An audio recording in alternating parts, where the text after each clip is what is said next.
Hi there, welcome to another edition of Jamaica Magazine. I'm Adrian Atkinson. In today's show, government speaks face-to-face on development priorities with residents in another town hall meeting. Plus, a look at the opportunities for Jamaican medical tourism industry.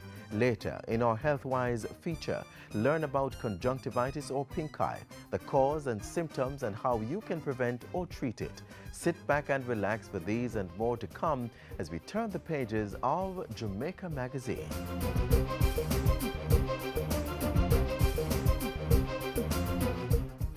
On our roads, remember, take time, be courteous, drive good, walk good.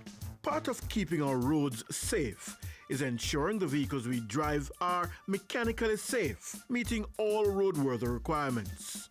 And besides that, we must be good drivers and avoid risk-taking and sensation-seeking behaviors which are prone to causing road crashes.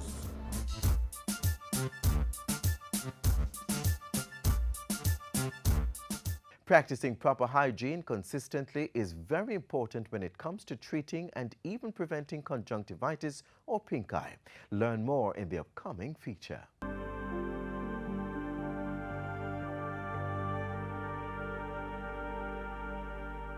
Acute viral conjunctivitis, commonly known as pink eye, is an infection of the conjunctiva or the eyelids. Ophthalmologists say when the conjunctiva becomes irritated, the blood vessels in the eyes get bigger, making them appear red in color. This infection usually takes from a few days to 2 weeks to clear up. Dr. Donovan Calder, consultant ophthalmologist at the University Hospital of the West Indies, UHWI, says there are many causes of conjunctivitis. It can be allergic, it can be due to an infection. An infection can be viral, bacterial, chlamydial, or it can be due to chemicals, if you get a chemical burn. So that's basically what a conjunctivitis is. You may have it in adulthood, or you can sometimes have it as a neonate, that is as you're at birth, and it's called neonatal conjunctivitis. Viral conjunctivitis is very contagious and usually spreads rapidly in schools, workplaces, and nurseries. It happens from time to time. We've had several outbreaks over the years, and it's a particular type of virus that causes. It's called a picoRNA virus. It's a small virus, and one of them is a Coxsackie 24. And from time to time, we'll have this outbreak of the first one described in 1969 in Ghana. And it's also called the Apollo eye disease. Dr. Calder pointed out that while most types of conjunctivitis are contagious, they usually are not a danger to the eye or to a person's vision. Some of the symptoms of acute viral conjunctivitis or pink eye are discomfort in the eyes, pain in the eyes, redness of the eyes, scratchy and or burning eyes, grainy feeling in the eyes, swelling of the eyelids, watery or pus-like discharge from the eyes, sensitivity to light, and blurred vision. Ophthalmologists say because of the contagious nature of the infection, it may be nearly impossible to prevent the spread of acute viral conjunctivitis or pink eye among children and adults in the same household. However, Dr. Calder mentioned some of the persons who are at high risk of contracting the disease. Usually it's the young persons who are out and about, touching people, rubbing their eyes in crowded places. And so it's a young, active person who is, if you're at home, homebound, then it's unlikely that you'll get it. The virus that causes the disease is found in the discharge of mucus from the eyes of an infected person. Persons who have pink eyes or acute viral conjunctivitis can pass it on to others with whom they live, work, or have close association. It's spread through the items that come in contact with infected mucus such as the fingers, doorknobs, tissue, wash rags, and clothing. To prevent acute viral conjunctivitis or pink eye, you must wash hands with soap and running water frequently. Avoid rubbing and touching the eyes. Disinfect areas touched by infected persons. Do not share personal items such as wash rags and towels. Avoid crowded areas. Do not share eye cosmetics. Change pillowcases regularly. Do not share contact lenses. And if you get pink eye, you should stay at home, away from schools, nurseries, daycare facilities, and the workplace for at least 1 week. Dr. Calder said educators should be vigilant to prevent outbreaks of pink eye or acute viral conjunctivitis in all educational institutions. Any case of the disease, he said, should be reported to a doctor or any health institution immediately. In any situation where you have somebody with something like this, where the chances of passing it on, as you already mentioned, nurseries, schools, and workplaces, it is best if these children are kept at home or kept away. Otherwise, it's going to spread through the rest of the community, because it's difficult to keep children away from touching each other and from sharing things. Usually, it is said that the actual conjunctivitis lasts for about 4 to 6 days, but we know most of these viruses, the course will go from anywhere between 5 to 15 days. So 10 days, I usually recommend about 10 days away from work and away from contact, and you're safe. Once the symptoms of pink eye are detected, the individual should visit a doctor or any health institution as soon as possible for proper treatment. However, Dr. Calder says viral conjunctivitis does not require treatment with antibiotics either orally or topically. The disease usually has to run its course.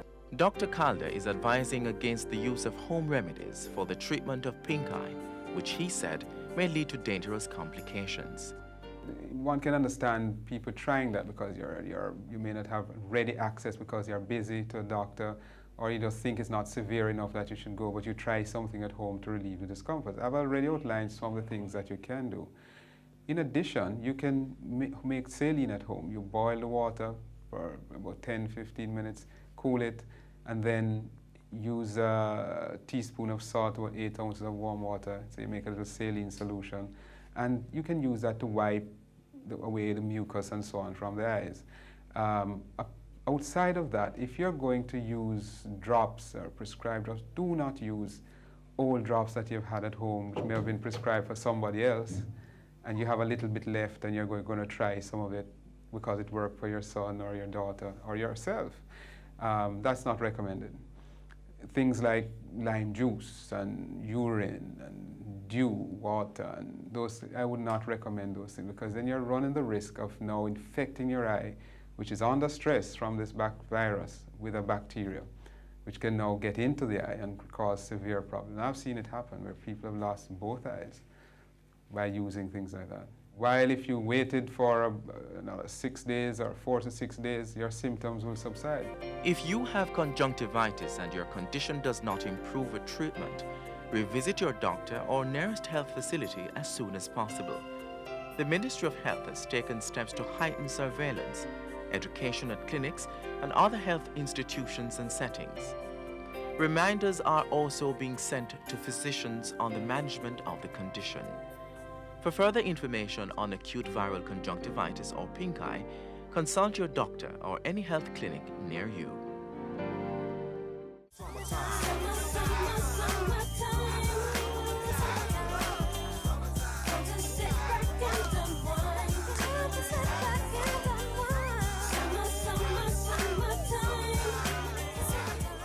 Jamaica is looking to take its share of the lucrative global medical tourism market. Using its prestige, geographical location, leisure appeal, and ability to deliver quality medical services at affordable costs, the prospects to earn big is bright. Take a look. What we are looking at is a framework that will establish Jamaica as a medical tourism destination, including how do we work with a JTB to ensure that Jamaica starts being marketed as a medical tourism destination. The opportunity we see is in a range of different treatments: surgical treatment, medical diagnostics, dentistry. That is actually already happening. I'm sure the dentists among you will already be seeing patients from the diaspora who come down here, and while they're visiting friends and family, decide to have dental treatment. And that is certainly one of the low-hanging fruit.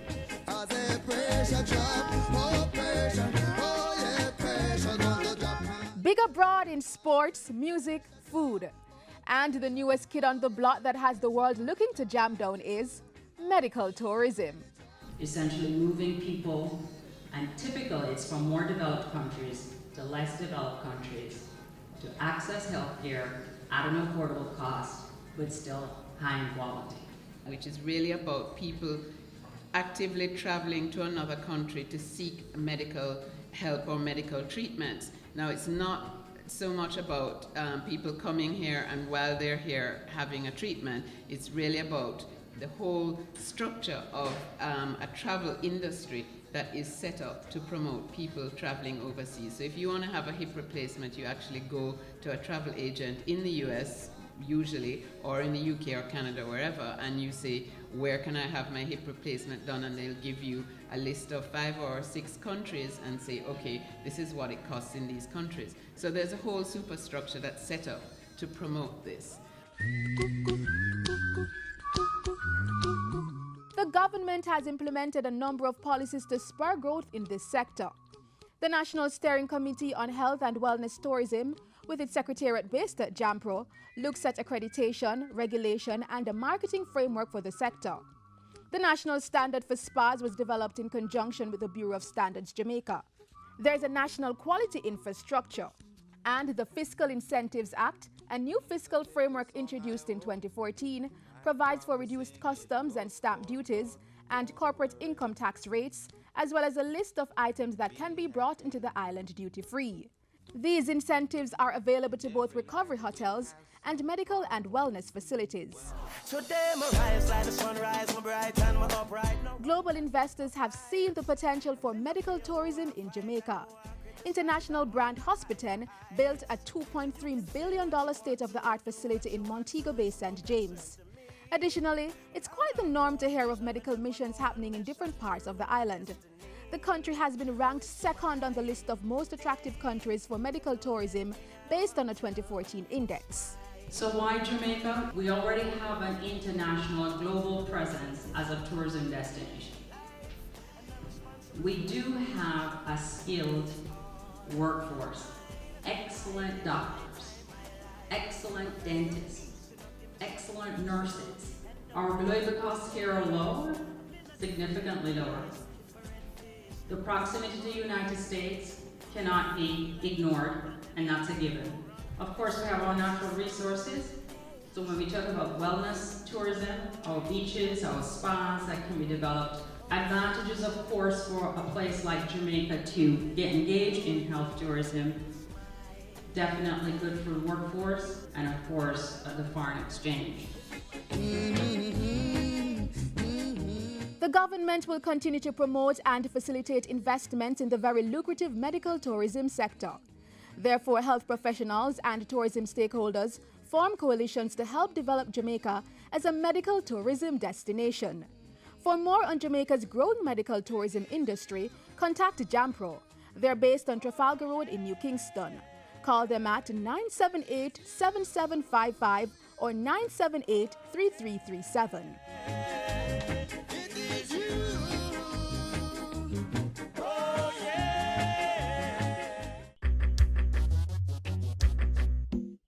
Nutritious food, succulent dishes, superior workmanship, and excellent service. Jamaica is on the go. Let's grow what we eat and eat what we grow. Let's harness the indomitable spirit of our most valued resource, our people. Let's support our local businesses. After all, buying Jamaican means building Jamaica. Citizens are being sensitized on government plans. They're getting pertinent questions answered in a face-to-face meeting with government. Take a look.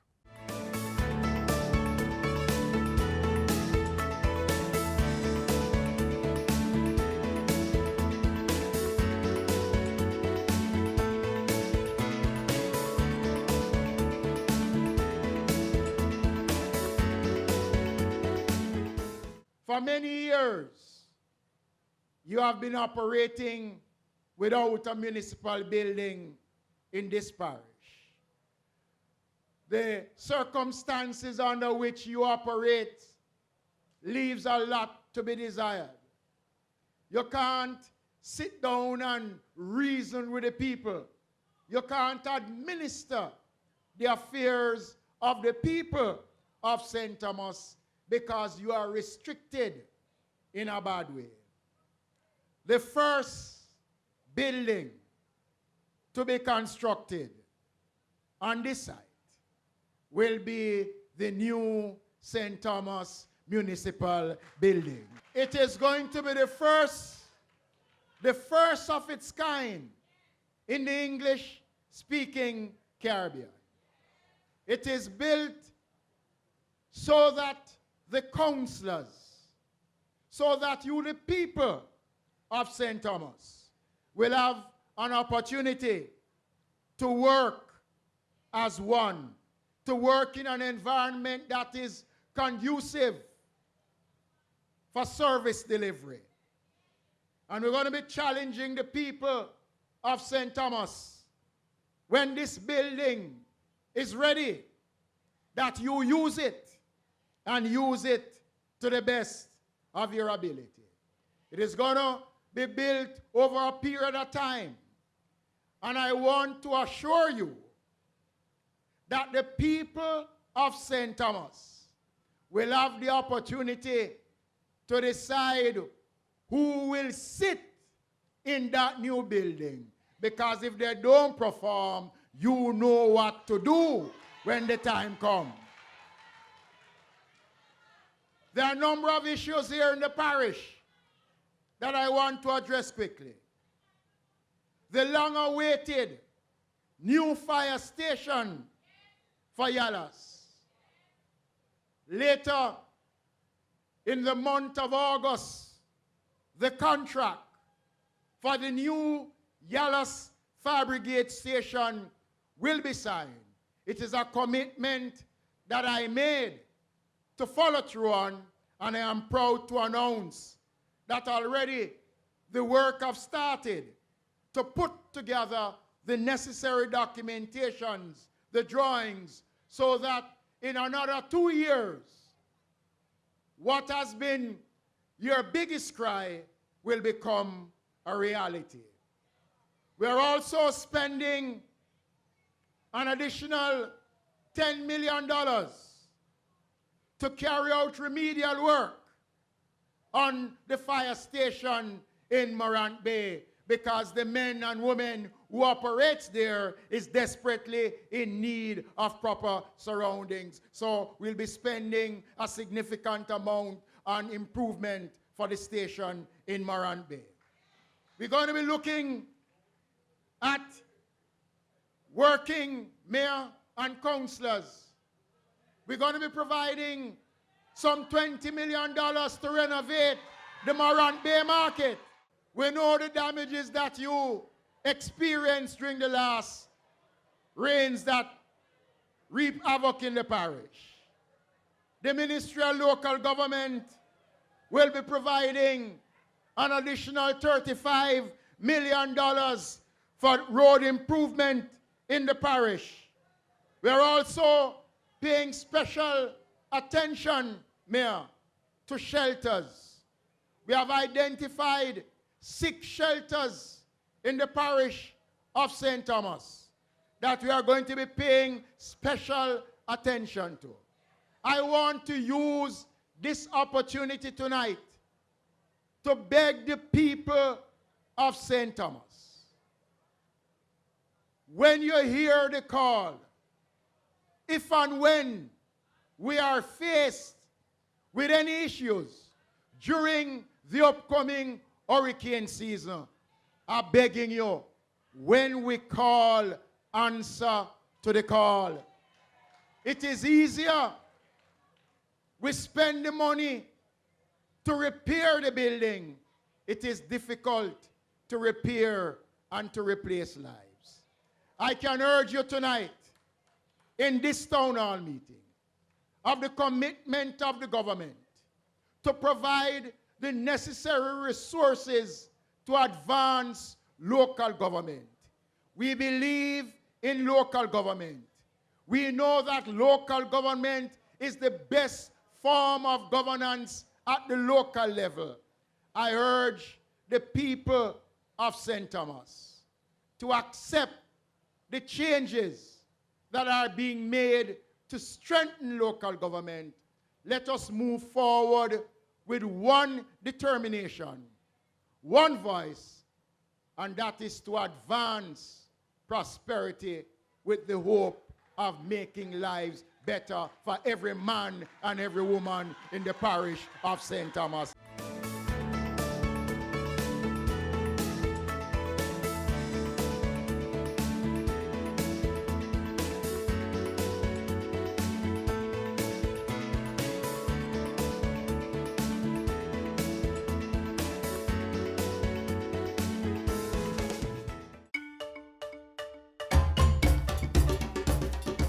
On the board this week. The public is being advised that effective Monday, July 3, the Montego Bay Parish Office of the Ministry of Labour and Social Security will be temporarily relocated to 3 Cottage Road in Montego Bay. This temporary relocation will last for 9 months to facilitate infrastructural repairs at the existing location, 4 Sam Sharp Square. Telephone numbers remain the same and all services will be accessible to the public. For further information, persons may contact the ministry at any of the listed numbers provided or by email at mlssprunit@gmail.com. The Electoral Office of Jamaica EOJ wishes to advise the public that elector registration identification cards for electors added to the May 31, 2017 voters list are now available.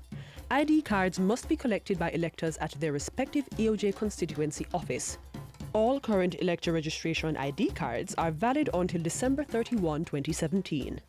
The ECJ will commence a house-to-house enumeration exercise this financial year to create a new voters list and new cards.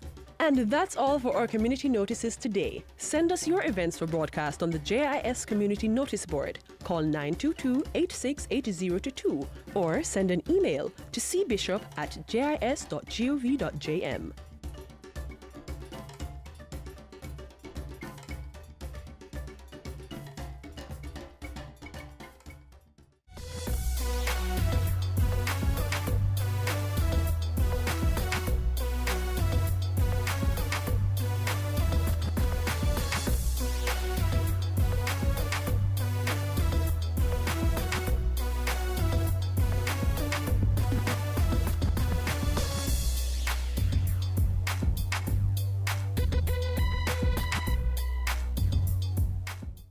This year the fashion turn up loud, with enough and plenty, colorful and proud.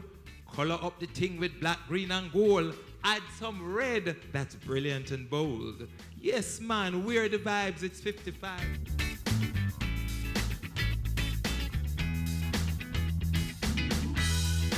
Rally round the red, green and gold.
dressmaker and designer, we want you to sew church clothes, casual clothes, evening clothes you can show.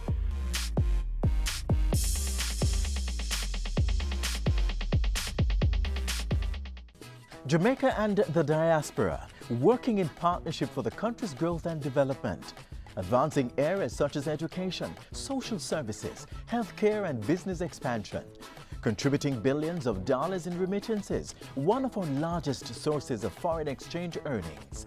And there are exciting investment opportunities with attractive returns. The contribution of every member of the diaspora is significant. The future also belongs to you, our sons and daughters in the diaspora, for generations to come. Your expertise, innovation, ideas, and drive to get the things done is of great value. So let's work together to break barriers, build our island home, create wealth and a better quality of life for all, leaving no Jamaican behind.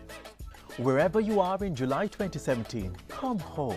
Let's meet and talk to chart a path for continued success at the Jamaica 55 Diaspora Conference in the heart of the city of Kingston. Out of many, we are one team Jamaica, building branded Jamaica.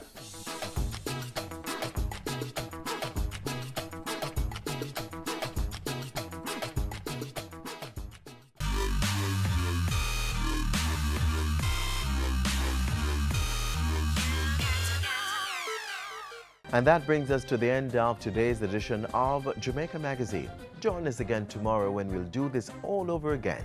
Until then, you can click online at jis.gov.jm and visit our YouTube channel to get the latest government information. Also, follow us on Twitter and Facebook and download our app from the Google Play Store to stay informed. I am Adrian Atkinson, wishing for you peace and prosperity. Take care of your health, exercise, eat well, get adequate rest, and make every day a productive one.